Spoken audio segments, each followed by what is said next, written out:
What is the United Nations? United Nations is an international organization that was founded after the conclusion of the Second World War. And like any other organization, it has a website, emblem, flag, membership and its own rules. But what is it, and what significance does it have on the world?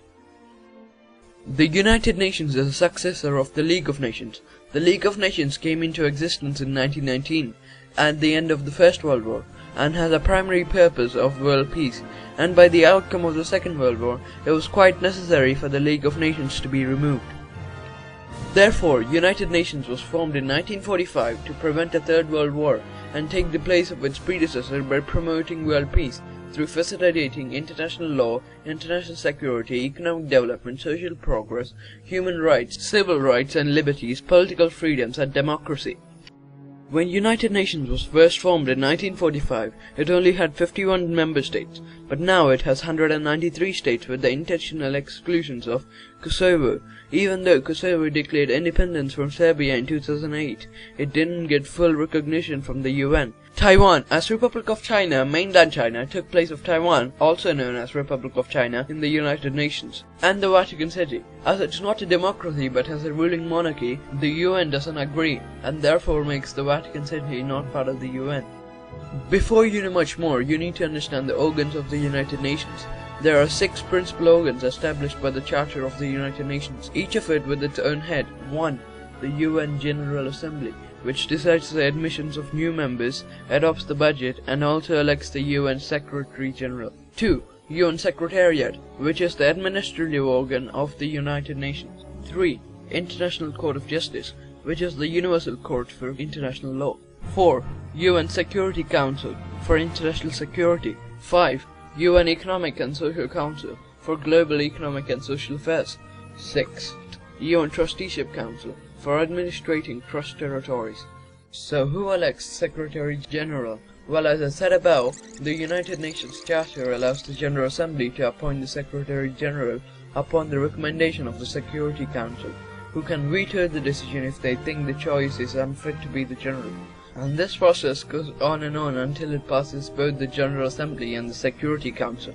So what does the UN do to ensure world peace? Well, if there's an unrest in a country, UN, which doesn't have an army of its own, so it sends the armies of its members under the banner of the UN, and their own banner. The armies of these nations are generally controlled by their own nations, but there's the General for the United Nations, currently Ban Ki-moon from South Korea.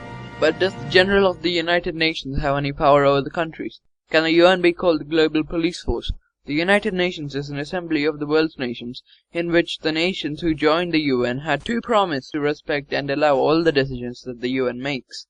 If there's a decision that is supposed to be made by the United Nations, then the Secretary General of the UN, UNSG, who also acts as the de facto spokesperson, speaks to the nations about the decisions they made, but the actual implementation of the decision is made by the nation. So no, UN does not act as a global police force, as it does not have the direct right to implement the laws. To sum up, United Nations is an international organization that has 193 member states, with the intentional exclusion of Taiwan, Vatican City and Kosovo.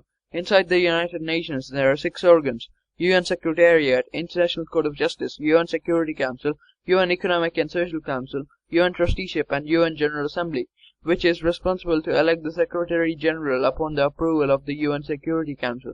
And the Secretary General makes a decision on the economic, political and social issues, and the nations should implement them.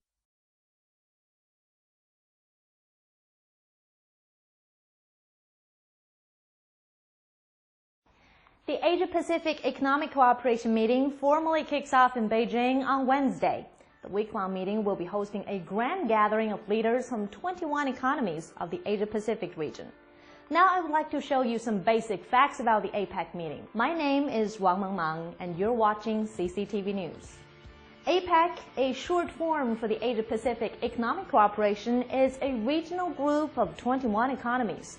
It was founded in 1989 in Australia. Each year, the APEC provides a good opportunity for ministers, CEOs, business heads from the member economies to meet each other, and it usually culminates in a final meeting of the leaders. So what is it that they do at these meetings? Well, they talk about trade with each other, what they're doing, how they can do more of it, and how they can reduce the cost of trading through reduction of barriers and tariffs, better connectivity, and sharing of expertise. Today, APEC members account for 40% of the global population and approximately 55% of world GDP. This year, China is hosting the meetings for the second time. Chinese President Xi Jinping will play the gracious host to the leaders in Beijing. On top of this year's agenda, the leaders will try to hammer out a grand proposal for the free trade area of the Asia-Pacific, the FTAAP.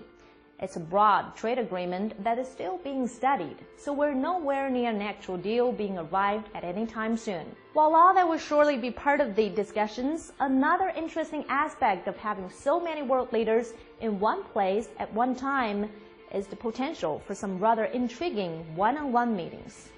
Well, I guess we'll have to wait to find out on those. But if you think it's all just work and no play for the leaders at the meeting, then perhaps this will make you reconsider.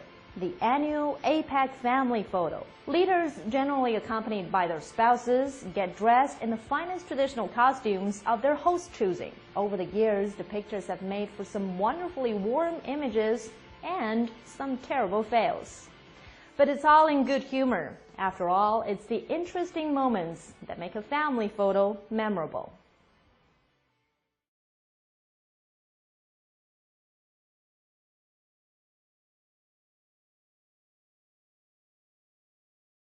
In February 2016, the United States hosted its first ever summit for the Association of Southeast Asian Nations, or ASEAN. The meeting was part of President Obama's efforts to strengthen economic and security ties with Southeast Asia. The U.S.'s interest in ASEAN has grown significantly in recent years, as tensions rise over the highly disputed South China Sea.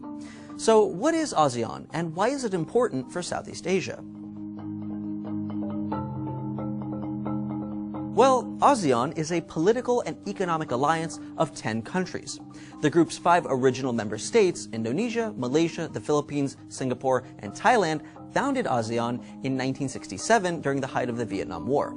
At the time, many Southeast Asian governments were at war with their respective communist-led guerrilla groups, and leaders became increasingly concerned over the region's political vulnerability. So they formed an alliance to not only secure the region against the threat of communism, but to give Southeast Asia a cohesive voice on Cold War issues. Since the fall of the Soviet Union, ASEAN has shifted its focus to international trade, border security, and collaboration with neighboring countries like China and South Korea. For instance, member states' GDPs range anywhere from roughly $11 to $888 billion, but collectively their GDP is about $2.5 trillion, rivaling that of France and the United Kingdom. But when it comes to military strength, each ASEAN member is relatively powerless on its own. Although ASEAN has not fully integrated its military, they have already begun to collaborate on regional security threats, like North Korea's nuclear program and the territorial dispute over the South China Sea. For decades, China has tried to take ownership of much of this area, despite conflicting claims from several member states. ASEAN has repeatedly attempted to resolve this issue, but has thus far failed. The South China Sea conflict has jeopardized diplomatic relations between member states, as several are heavily influenced by China. ASEAN's lack of coherence on the issue has led to criticism of the group's supposedly weak leadership and disjointed priorities. Despite these differences of opinion over the South China Sea, however, ASEAN is striving to create a distinct Southeast Asian identity by 2020, meaning that citizens belonging to these member states would identify themselves not by their nationality, but by calling themselves ASEAN. So, how important is ASEAN? Well, this powerful economic alliance, coupled with Southeast Asia's growing consumer base, has attracted interest from all over the world, including the United States. When President Obama took office in 2009, the U.S. made a strategic pivot to strengthen relations with Asia and even hosting ASEAN's biannual summit on U.S. soil. And as China continues to expand its military and territorial claims, a united Southeast Asian front is more critical than it's ever been before. To do more episodes like this, we rely on our sponsors. This episode is brought to you by Domain.com. Thanks to recent changes in internet namespace, you're not just limited to .com or .org. You can register tons of new domains under .design, .club, and even .ninja. And because you know we love our TestTube audience, you can save 20% by using the coupon code TUBE at Domain.com's checkout. Make sure to check out more TestTube news videos, like this one about the fight to control the South China Sea. For starters, the South China Sea is the second most used sea lane in the world and hosts a third of all overseas shipping. Thanks for watching TestTube News. Make sure to like and subscribe for new videos every day.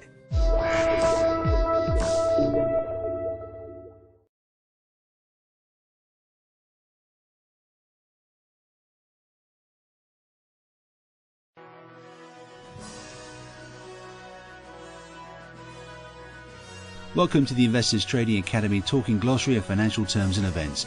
Our word of the day is World Trade Organization. The World Trade Organization, WTO, is the only global international organization dealing with the rules of trade between nations.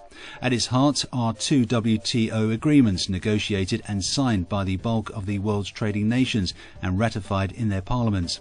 The goal is to help producers of goods and services, exporters and importers conduct their business. The WTO was formed in 1995 to enforce the regulations established by the General Agreement on Tariffs and Trade, GATT, and several other international trade agreements.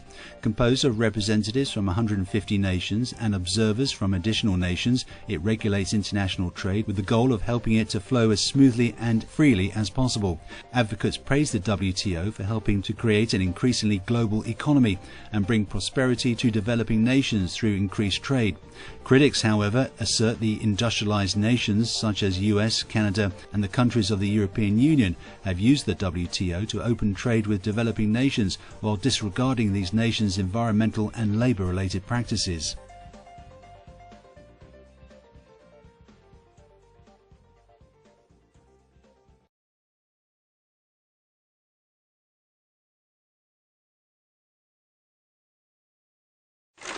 We economic hitmen have managed to create the world's first truly global empire, and it's basically a secret empire. We do it many ways, but principally we identify a country that has resources our corporations covet, like oil, arrange a huge loan to that country from the World Bank or one of its sisters. The money never actually goes to the country. It goes to our own corporations to build big infrastructure projects in that country that help a few very wealthy people, but don't benefit the majority of the people who are too poor to buy electricity or have cars to drive on the highways, and yet they're left holding a huge debt that they can't repay. So we go back at some point and say, you know, you can't pay your debts. Give us a pound of flesh. Sell your oil real cheap to our oil companies. Vote with us on the next critical UN vote. Allow us to build a military base in your backyard. Something along these lines. And when we fail, the jackals go in and either overthrow or assassinate these leaders. And if the jackals fail, as they did in Iraq, then we send in the military. I don't think the failure is capitalism. I think it's a specific kind of capitalism that we've developed.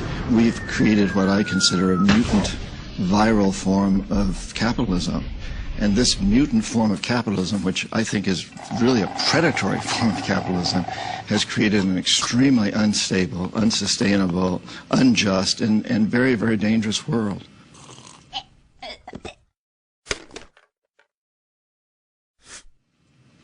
I've met a lot of terrorists. I've interviewed them for books. I've never met one who wanted to be a terrorist. They're desperate people. If we want to get rid of terrorism, we must get rid of the root causes, that cancer that is destroying our whole system.